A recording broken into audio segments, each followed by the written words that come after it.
Raby Castle in the north of England has unveiled a bold new chapter in its history. Beyond its medieval walls, the former stables, coach house, and 18th century walled gardens have been transformed into a spectacular visitor and events destination. I couldn't wait for Kate, Lady Barnard, to take me on a tour. This is the big project, isn't it? Yes, this has been what we've been working on for the last few years. Somewhere for people to come and enjoy the place and see the gardens. And see the castle from... See the castle. I mean, to come and see the castle from here, I think it is absolutely magical.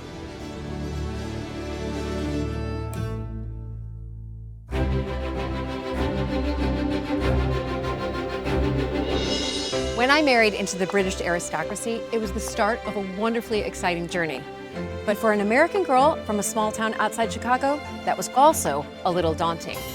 I live with my husband Luke, the Earl of Sandwich, and our family at Mapperton House in Dorset. Living in a place like this is a joy, but also a challenge. And every day we're aware that we're preserving a very special part of Britain's heritage.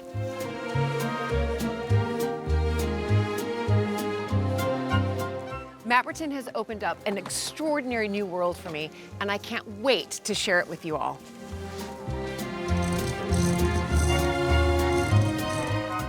So if you love castles and manors and stately homes as much as I do, please join this American Countess as I journey into the British countryside in search of some of Britain's finest historic houses.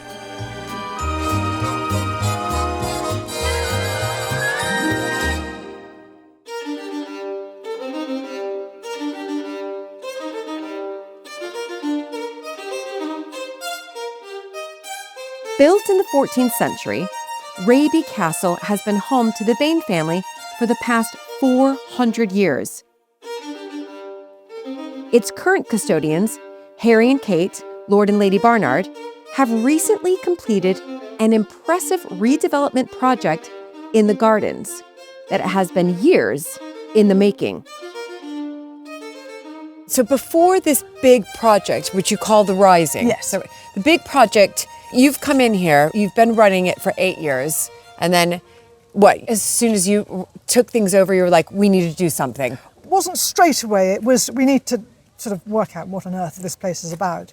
And we felt that we needed to have a place for people to come and enjoy the place and be proud of. So we started with the Rising, and the first person to join the team was the garden designer. Okay. So Luciano Giubili, who's the Italian garden designer, Yeah. who's done a wonderful job. And I remember him coming up, it was 7 years ago, and we stood at the castle looking over the gardens, thinking, well, now what? And I said, well, you know, the walls are listed, the ponds listed, you know, I like this bit that's listed, and the elephantine yew hedges, we've got to keep those. And Right. and then after that there was all the planning permissions and obviously finance Yes, and yes. everything else that goes with that.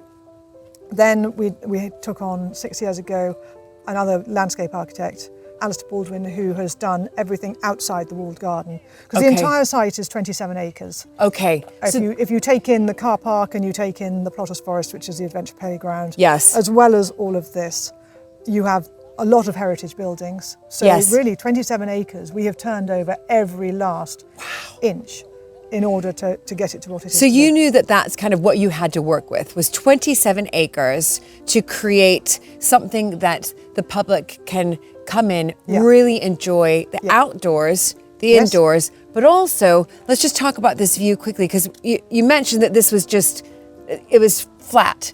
So you didn't have this, so if I were to walk in, I wouldn't have this spectacular view. Did you have There was a hedge that had obviously been laid down there that was a beech hedge, and it was Right. 100 foot tall, so you couldn't see across it, through it, beyond. So it wasn't until that hedge came down that we realised just how good our view was. We'd already planned to put in a restaurant here Okay. and that sort of thing. So we knew it was the right place because it lent itself to Yeah. the new car park that was going out at the back. Well, you can see the flag flying from here. Oh, it's So- it's just the most spectacular view. Yeah, it really is. But then you decided to terrace up to get to this point. Yes. So well, we needed to design the garden Yes. to make it work and access and how people would work. And the building there, which is the roundhouse, Yes. is a new building. Okay. That's the only one that's new, and that there was inspiration from barns. We've got a lovely round barn a few miles away on the estate. I think is one of the prettiest things ever. And so we rejigged that and then recreated the roundhouse. Beautiful. And then you're starting to look at the building behind me. So this is the vinery. So this is our restaurant. This is on the site of an old vinery that was here. Oh. So that hence it's the vinery and the vinery garden. I mean, it's beautiful and it's open. Look at all the windows there. Absolutely fantastic. So you can enjoy your meal or your cup of coffee or, you know, your glass of rosé and looking out. I mean, that's exceptional. What's even more bizarre about it is, although we're looking out over it, from the other side, because of the topography, you can't actually see this at all. It's completely hidden away, so it's not affecting the view from the castle. You can see a few windows. They're in parts of the castle that have got archives in them and they're not used quite so much. Right. So that works really well. Yeah. What was in the whole of the project, which took you, it sounds like about 7 years from thought to where we are today, what was the first, I guess, where did you break ground first? Oh, we broke ground just here. Right. Literally, we dug in, and I remember the day very well when we just dug in. But that was a bit ceremonial. The building work took about 19-20 months. Okay. And we had a lot of people on site. We have an amazing team. The team was absolutely fantastic, incredibly professional, and on top of that, so proud of their work. I mean, the quality is unbelievable. Yeah.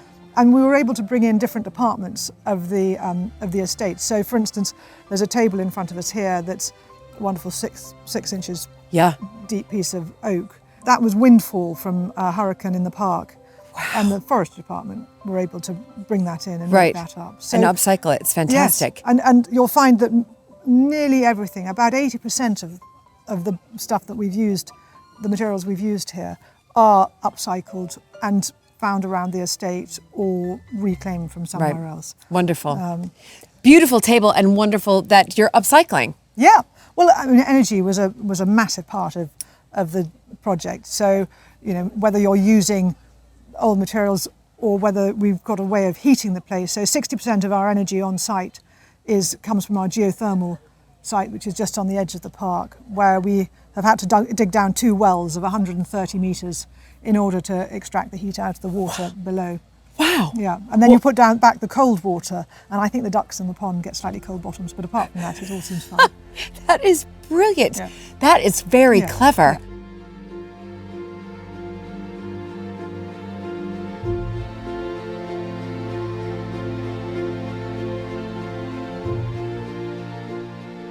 We'll start in the west garden. Okay. Wow. How many acres, gardens in total? The wall garden is about 5.5 acres. So what am I walking through now? This is a wisteria arch and a rose arch. So once it's grown up, so it's all new. This is the west garden.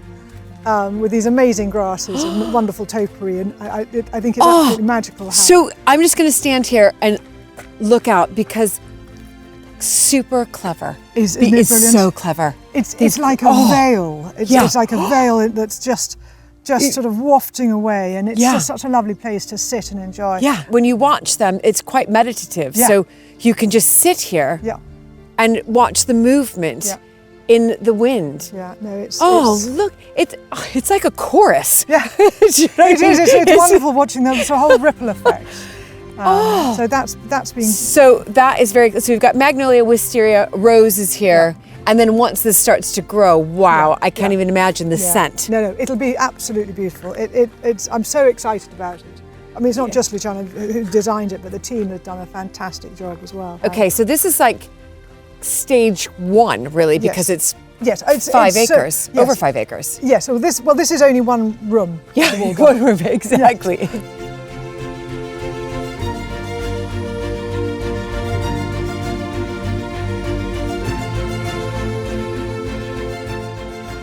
Wonderful.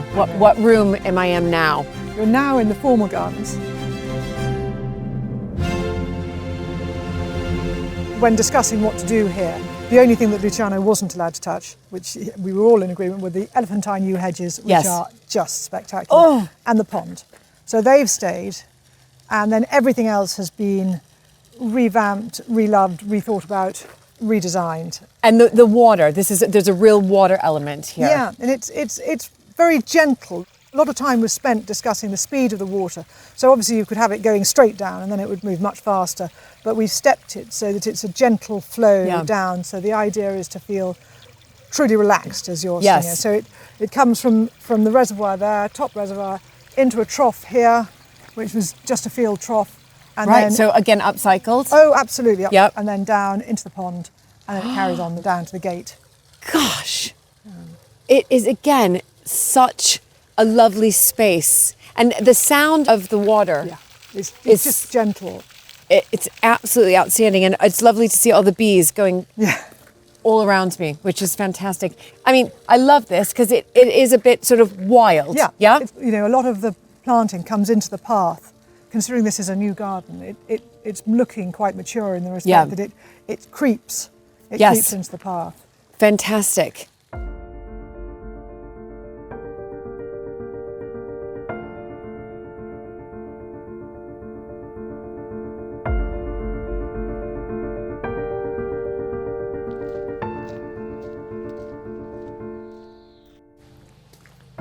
So this room, So we're now in the East Garden. okay, East Garden, yes.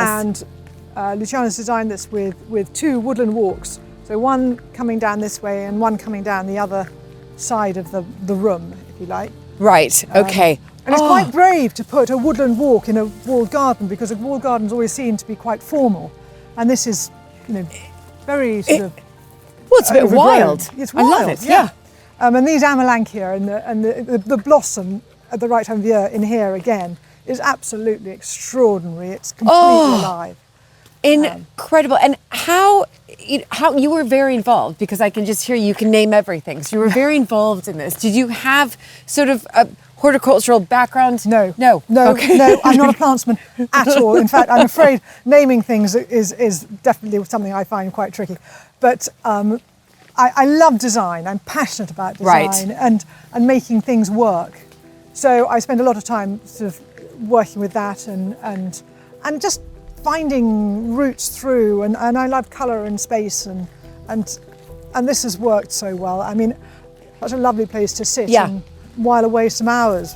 Exactly. And when Lucian presented to you the designs, Yeah. you know, were you immediately on board, or did you sort of change up a few things? You know, because sometimes Did I? No, I don't think I did. I talked things through. When I first looked at them, thought, I'm not sure. Help. Right. And then talking things through and understanding them, we did really well at that. And I then understood what he was trying to get to and why he was doing it and bringing it into the area. And Right. because it's not just about the walled garden; it's about the park beyond and what you see. exactly.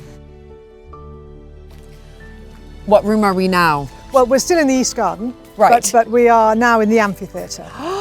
So we're going to head up through the amphitheatre, which is where we put on our plays. And we can see quite a lot of people in there. It reminds me of a sort of Teletubby land, doesn't Yeah, it? yeah, exactly. So people can come here and enjoy Enjoy plays. the theatre. We put on concerts and all sorts of things. Wow, fantastic.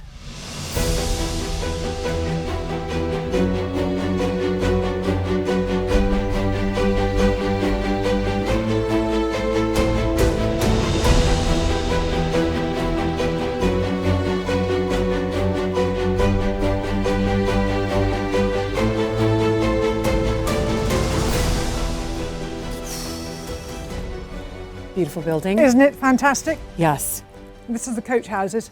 So tell me a little bit of the history of this, because this is obviously not a new building. No, this is Car of York, and it's about 1720. And it's just on such a major scale. And yet you've never been able to see it from a distance because there's always been the walled garden in front of it. So, I mean, it's 110 metres long. I mean, it is vast. Yep. And true to form with Raby, it holds the coaches. So we've always had coaches in here until now. You've got stalls at each end and the coaches were mainly in the middle. And you can see by these arches that you were able to take coaches in and out. it's putting the pieces together. Yeah. So it wasn't just like, oh, we're just going to do the walled garden and a restaurant. No, you thought quite hard about all these other buildings around within these 27 acres. Yes. So one of the biggest problems we had was access. So getting from these enormously long buildings, there were no access across the buildings because you couldn't get through behind. So in fact, we worked with the planners, and the planners were really helpful, allowing us to get into the buildings behind and get beyond. Right. So to understand the long buildings, we've managed to access the middle. So obviously you could access the middle of this, but you couldn't then get through to the other side, which takes you to the riding school, and then you couldn't get into the riding school, and you couldn't get beyond to the Dutch barn because there was no access in the So middle. they let you create doors, They were which I know it can be difficult to get that planning permission. Yes, we worked well with the planners, and Yeah. they understood what we were doing, we understood what they wanted, and we've ended up with a place that I think looks historically correct. It does, and it's obviously sympathetic to the 1,000 years of history here. So what's inside the coach house? So now, to the right, we've got the shop, straight Yep. ahead shop, and Beautiful. right, and then on the other end we've got interpretation, telling you about the story of the family, and more importantly, the story of the Dale, and what goes on in Teesdale, which is so important to us, and because we're more than just the castle. Yes. We're really about Teesdale and the people of Teesdale, and it's so important that people understand that. Now this interpretation, Yes. do you want to show me? Absolutely show you.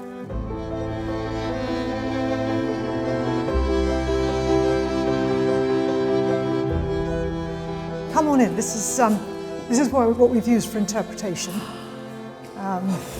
And this table, for instance, is a model of Teesdale. So this is a large piece of wood. Yes, this is our own oak. Okay. From the estate, and it's been carved in Barnard Castle, only 10 miles Yes. away. And all these pieces depict different parts of the Dale, and the topography is of Teesdale. Incredible, but what was your inspiration behind this? I mean, you came up with this idea. I came up with the idea. Other people translated Yes, what I said, yes. so vocalising it. I think I eventually said I want to feel like Gulliver, Right. standing over Teesdale and seeing what goes on. The flora and fauna of Teesdale are absolutely exceptional, and I just would like people to understand a little bit of it and the work that the farmers do in order to maintain it. Right. Oh, so here it comes. From all the previous days, where a beautiful landscape shaped by the constant flow of the river Tees is peppered with white cottages, where the dramatic cascades of cauldron snow. Those are the houses, is that right? Yeah. From Roman soldiers to medieval foresters, farmers to lead mines. Incredible. Oh, it is magic, isn't it? It's magic.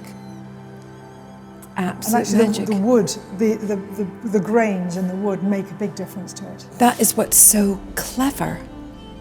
But as you get closer, you can see little bits. You can see the knots. Yep. So it takes you through the seasons Right. of what you might expect to see. You just want to sit here and watch it and listen. It's very sensory. Yeah. And that's what's so Yeah, brilliant about is. it.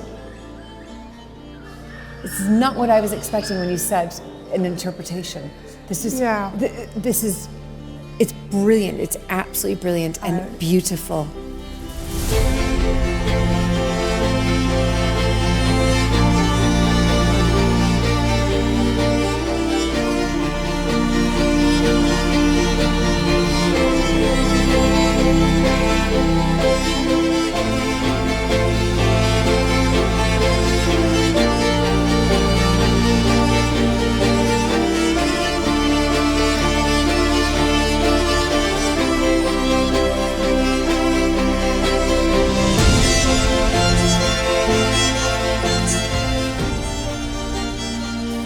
Oh my goodness.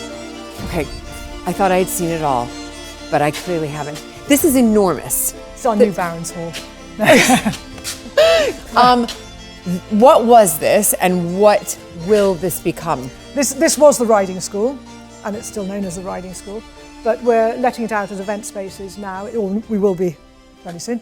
I've still got the coaches from the coach house, so 3 coaches are going in here, in the hallway, if you like, so those will always be on display. Right. And then you can either rent the whole thing, or you can just take one end or another end, and we have these screens that'll... Yeah, I can see the So screens. it's events. It's events. Yeah. So how many, if I wanted to rent out the entire space, how many people could, I mean, this is it's like 5 Olympic-sized pools here. Well, we reckon 500 people you can seat in here. Wow.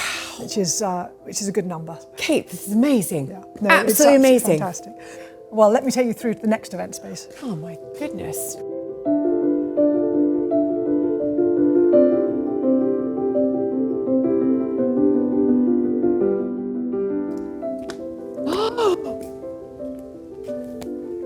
Okay. Isn't it beautiful? It's so beautiful. I feel like I've just stepped into a piazza of... Yes, you wouldn't be the first to say that. Right. But it does feel like that. And this is known as the Dutch barn, and it was a hay barn, and it was where the hay was kept. I mean, you've got to remember the Dukes did love their horses, so, the hay had to be the best hay. And this is, to me, this is so typical of, the sort of architects the Dukes would do. It's utterly beautiful, very simple. Really simple and really solid and really good quality. Yeah. This is going to be used for what? You mentioned events. Events. So you'll be able to take it, whether you take it with the riding school or for this. But we do markets, so we'll do markets at certain times. So it is. I've come to Italy. Yes, I have. You're right. Yeah, you're right. I don't know how many local olives we'll be selling, but we will be. Well, I don't know. Absolutely beautiful. Should we have a walk through Florence here? Yes.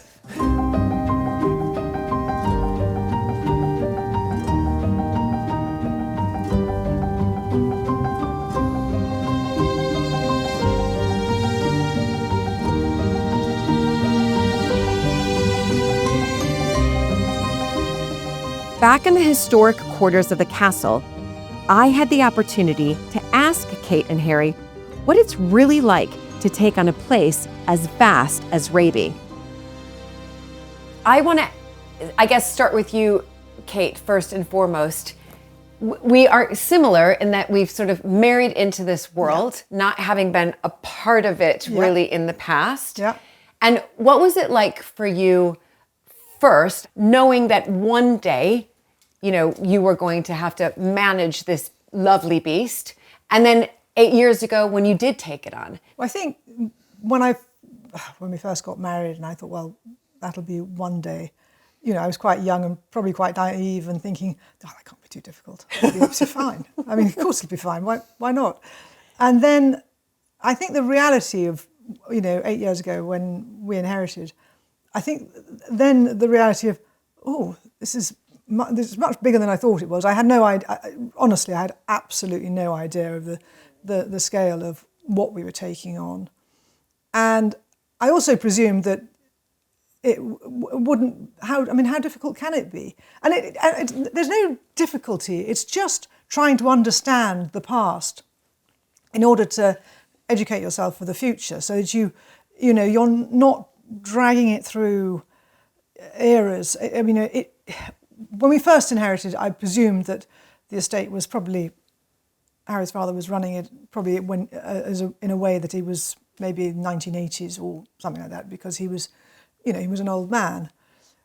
But it became quite obvious that actually some of it was really quite far behind, right? In a good way, in the respect that it hadn't been dragged through the 60s and the 70s, and there aren't sort of endless wires here, and there hasn't been sort of walls knocked out, and the cornice is still here because, in the 70s it would have been really uncool and ripped out. So, we've got great bones to work with, but I don't want to make the mistake of being the generation that then comes in and rips something out because it's fashionable. So, it's all about learning. Yeah.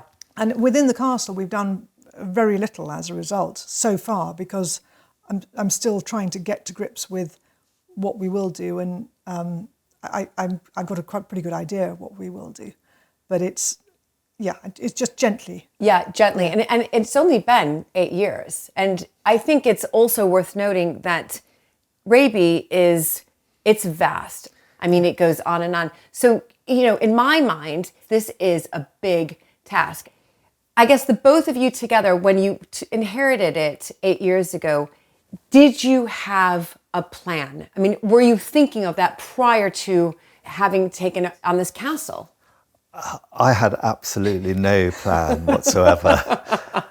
I didn't really know because I was not brought up here. My grandparents were here. I was brought up in a house a few miles away from here. So although my father latterly lived back here, I didn't actually know it massively well, but I love the place, but I just didn't know it too well. So coming in for the first time, it was like, not quite, well, what's here? But okay, I knew the main parts, but there was bits and places all over the castle I didn't really know. And as you say, the scale is big, but also it's an incredibly complicated place because it spans so many centuries. So it's obviously got the medieval, and even within the medieval, there are so many major changes because it was lived in the whole time. So things constantly changed. And then, you know, there was a bit of 17th century. There's not a huge amount of that existing today, but quite a lot of 18th century and then the 19th century, and then more Edwardian and more modern. So it's a very complicated place to get to know properly. And I think, as Kate was saying, our feelings sort of, you need to understand it before making changes, because you need to understand what sort of went before and what the context is. Yes, exactly. Yeah. And it's a lot of thought that must have gone and continues to go into it. And I understand holding back for the time being and saying, right, we've got to just let this settle, because you decided to do something outside the castle walls. That was your first big project, the Rising. Where did that inspiration come from? I think it stems probably from community. I think that the gardens needed some work on it. I mean, without a shadow of a doubt, we needed something to be proud of. We needed to make Raby more relevant in the area because it was becoming less and less relevant. We had these incredibly beautiful buildings within the park around, just next to the gardens.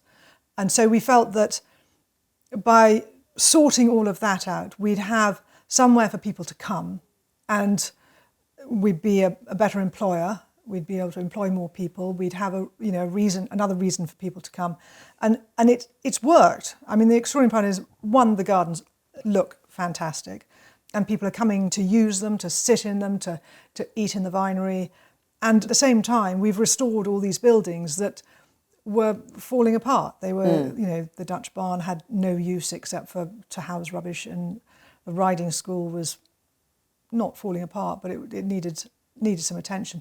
And we thought, we'll do it in phases, and it became so clear early on that actually phase one was nearly all of it. So it's been a massive project, but it's wonderful. I mean, 27 acres. Yeah. That we've turned over every last square inch of the place, and worried over each of those square inches. Which is that gravel? No, it's stone. Which type of stone? And all of those things. It's to make it look like it's always been there, in the hope that now people will arrive and go, they can't have done much here. Right. But which is the aim. Which is the aim, of course. Yeah. Do you feel now? I mean, I've been out, visiting the Rising, and it's just filled. It's brimming with people and happy, and the restaurant was packed. Every single table was completely taken. It is. It's wonderful seeing. I mean, it's just seeing the place being relevant and useful, and people wanting to come, and we've put so much time and energy into making it a place that people are going to feel they want to come to and feel welcome. And, we've got a great team of people who do make people, come in, this is the way to do it. We've got food here, we've got, sit down, be warm, there's your dog, can have a drink. It's supposed to feel comfortable. Yes. And you're supposed to feel like you're looked after the moment you walk in. And the view. I mean, the view. Clever. Who'd have known that was there? Gosh. One lady the other day turned to me the other day and said, "Can't thank you enough. I mean, how long did it take you to move the castle a few inches to the right?" It's, it's silly, but there was this enormous hedge halfway down, so you didn't see the view from the vinery straight out until that came down, and then we were all slightly sort of, that's quite good, isn't it? It's fantastic. And view. nicely framed by trees. You know, couldn't have been luckier. Beautiful. And I mean, really stunning. And do you think, the both of you, that this is a legacy project? And I guess I'm asking that question because yes, had you been here, you know, running the castle for 20 years, I would have thought, well, this is your legacy project. But you've only been here for 8 years. So is there another project on the horizon? Exhausted. Yes, is the answer. Yes, let me at it. No, there's so many things to do. I mean, there's so many projects to have a go. I mean, there's the castle, which is I would love to get going on that. So that's the next thing in my mind. There's obviously Harry and all the environmental stuff that we do on the estate. You know, Harry and Regen and the wildlife in the Upper Dale, and you know, there's a lot. There's so many projects. Yeah. And we can never, as custodians, we have to accept that we can never do them all. It's just impossible. You have to prioritise, I think, and when we do work here, we'll have to very much prioritise and phase things over quite a period. I think some things will be kind of intergenerational, because that's how they've been before, really. But yeah, there's definitely stuff we can be doing. Another question, I'd love to find out I know you said you didn't grow up here, but you obviously visited here many, many times. I mean, your grandparents were here, your father then eventually came here. What are some of your fondest memories here at the castle? Well, I have memories of when I was, I suppose, very young, when I first went here, and I really only remember the entrance hall and the Baron's Hall. I remember my grandfather sitting in the porter's chair, which is a kind of leather-bound chair with a hood on it. You could hardly see him. He was tiny, and he didn't really say anything. But as a small child, I do remember him, but I don't remember him ever speaking. But I also remember there was a stuffed crocodile under the wooden sort of sofa there, which was obviously, you know, quite exciting. And there were lots of kind of secret passages and stuff like that. I say I didn't really move out of the entrance hall and Baron's Hall, but we did occasionally go round, and, you know, I'd like to say it was a great place for hide and seek. It probably wasn't. You'd never be found. I was going to ask you. I mean, just get lost. You wouldn't find anybody. No, we never did that, actually. And then there used to be the odd party, actually, for all the children of employees who worked on the estate. There'd be a Christmas party. So I do have memories of that as well. And then, you know, later on, my father sort of had his offices here as well. So for meetings and things, we come here. Right. Kate, can I ask you, heritage and community, and again, this incredible castle, but what you both have created outside the castle walls. How important is that for Raby's future, to making sure that it stays and it's preserved? And I think also we can say, and it, as much as we possibly can say this, that it stays within the family, because the family is where the history is going to be better told from, you know, the both of you, but also your stories then are here as well, and those will be told by, you know, future generations. And how important do you think, I guess, combining heritage and community together? I think it's massively important that it's there, that we have, in some respects, we're not only are we, you know, a family home, but we're a business, and you can't just sit as a business. It's got to move forward, and things have got to carry on happening. And with a family, you're in a really lucky position that you're able to make a decision, you know, amongst a small group of people and move it forward.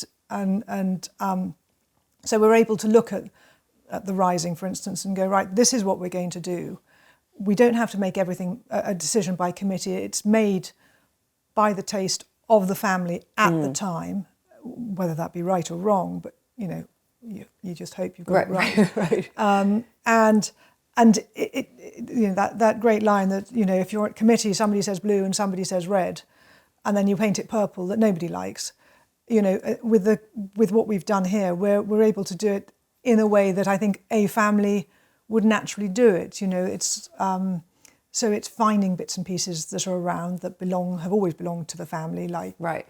Bits of stone carving and incorporating them, and what is essentially rubbish actually has a use when it's put in the right place, in the way that a weed is just a perfectly good plant but in the wrong place. Yes. So we found it's just made it relevant. Yeah. And I think it's made it relevant to the family, and it's something to be proud of, and I think it will drive us forward. Yeah, absolutely. Yeah. I mean, it's very exciting. And I think, the relevance thing is very important to both of us. And, this place could seem quite imposing and off-putting for some visitors. And I think it's somehow we're getting around that, because people certainly, I do feel that a lot of the locals feel that, it's part of their identity, which it is. Yes. Yeah. Yeah, we're not a museum. We are a home. That's the most important thing, is that it feels like a living, breathing home, and that it's not something set in aspic, and that, each generation comes in and does whatever they want to do and makes it relevant to their time. Yes, absolutely right. And that's what's so wonderful about these historic houses that we are all a part of, is that when I was walking through the rooms, there were pictures of the both of you, wedding day, pictures of your children. And as a visitor, I think that's so important. Personally, I would much rather, go through a house, tour a house, learn about the history, but also see the living history on, the tables and on the bookshelves, and saying, oh, right. So the family still entertains here, or the family has christenings in the chapel still. Wonderful. It hasn't just stopped. Yeah, and it's extraordinary without the people in it. We were discussing earlier about the people coming and looking around, and when we first inherited it, it was the castle was closed for a good 6 months of the year, and it was terribly sad. You'd come in and you'd there was no noise, there was no reason for anybody to be around. And you sort of begged for March, April to come round, thinking, come on. And then suddenly you'd hear the life come in, and the public, are coming round and they're interested. But it would breathe life into us, because we'd have to then sort of discuss, whichever painting there happened to be, or what we'd done over the winter to tidy it up. But it really needs people inside it. Yeah. There is definitely a natural energy between the stone walls and human energy to get it going. Yeah. And we opened up, much more in the winter months and so on. And of course, the first reaction was, well, when are we going to do that deep clean that always happened in the winter? And it usually took about 3 or 4 months to do. And I think everything was, really done to the last degree, wasn't it? It was. I mean, do you know what? It's still pretty immaculate. It's an incredibly well-maintained castle, considering the enormity of it. But yes, the cleaning side of it is pretty hard if you're only doing it before 10 o'clock. Right. But I have no problems with cleaning going on while the public are there. I mean, I don't see, it's a working house. So, if you're washing the windows and someone's walking past, you're washing the windows. Exactly. And now with the Rising, it's not a seasonal opening. No. And that's what's fantastic. And that project has, I think, if I'm correct in saying, has really, I guess, secured that sort of thought that you had, like, we need to be open, pretty much all year round. And we've created something that will allow us to do that as well. The number of visitors coming to the Rising is, the Rising, I mean, the word Rising, I know, will go, because that was the working title for that area, and it'll go back to being Raby Castle Gardens and Parkland or whatever. Yeah, Right. So the rising will go away in time, but the castle can only take so many people. The wear and tear on the castle. The idea of what we've done down in the rising is that the community, people who live around, have always got somewhere to go. So that will be open the whole time. And once yes, go and see the castle every now and again, but you're probably going to come back and walk around the park or walk around the gardens to see the colours change, to see which plants are out, to see what's going on, much more than actually coming into the castle, because you'll have seen the paintings or you'll know the history, or there may be other things going on, but they're not necessarily always in the castle. So, we've got to be quite aware of wear and tear within the castle. Of course. And my mother-in-law has this great statement, and she says, and again, she's generalizing here, but she says, people come and see a house once, but they see a garden 4 times a year because of the changing colors. Yeah. It's always different. It's always different, and things grow. And I always think garden designers are absolutely amazing, because I know that if I put a cushion down on a chair, it stays there.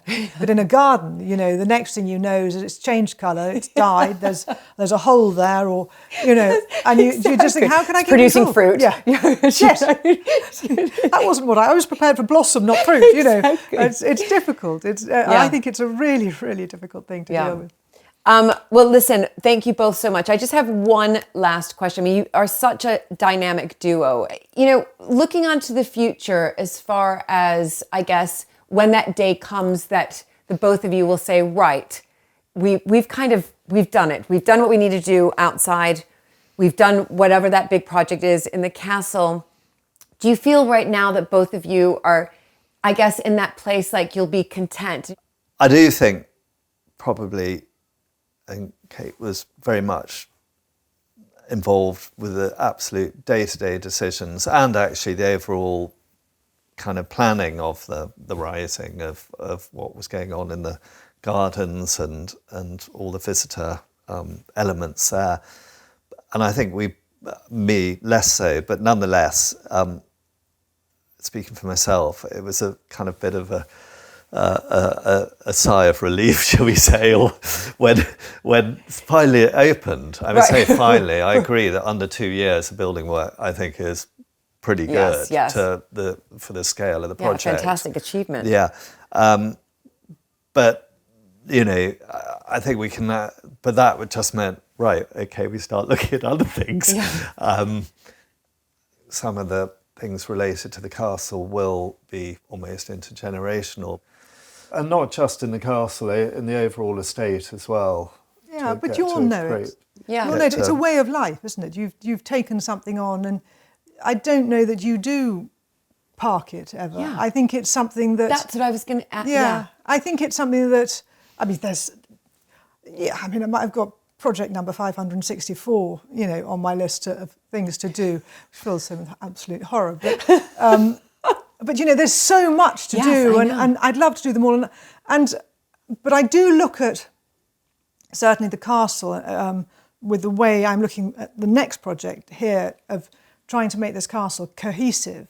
I'm not going to finish it in my lifetime, absolutely not. But if I can start a project that somebody else can take on and no doubt change, because at the moment the castle's terribly disjointed with the respect that, there's the areas that are open to the public, and then there's my father-in-law's apartment, which are this, and then there you go through a door and you're into Harry's grandparents' apartments that are as is, and then you go through into another apartment that, it's clear that each generation has arrived and gone, right, and then gone, too big.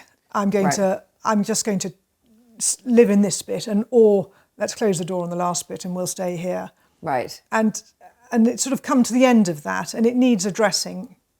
So there is a way of making this castle work for somebody to live in and find their way around. I mean, one of the most difficult things is finding a way from A to B. And so if we can make a plan that will work for that generation, I'm absolutely sure that my son and daughter-in-law one day, if they choose to take the place on, will take one look at the plan and go, that's not what I want.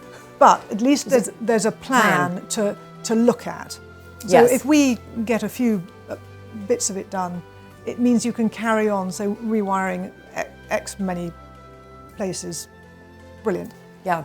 So that's the sort of, Yeah. for me, the next project I can see is this castle needs some loving, and it's, you know, I'm aware it needs some loving, but it needed some we needed to get to know it before we did that. Absolutely, and how, you know, vast it is. It takes a good 8 years, I suspect, to get to, well, just to find your way around. Yes, exactly. Well, thank you both so much. I have had an absolutely dream time here, and I haven't even seen all the rooms. One day I'm going to make that a real goal of mine. But fantastic what you both have done, and the energy that you've put into not only the castle itself, but the wider estate, and the rising is absolutely tremendous. So hats off to you. You're both a real inspiration, and I can't wait to come back and visit year on and year on. I've really enjoyed it too. Thank you. Great. Please come back. I will. I will. I can't wait to see what Kate and Harry do next at Raby. Spending time with them was genuinely inspiring. Their respect and understanding of the past is what shapes the future vision here, and it's the key to breathing new life into these incredible historic homes.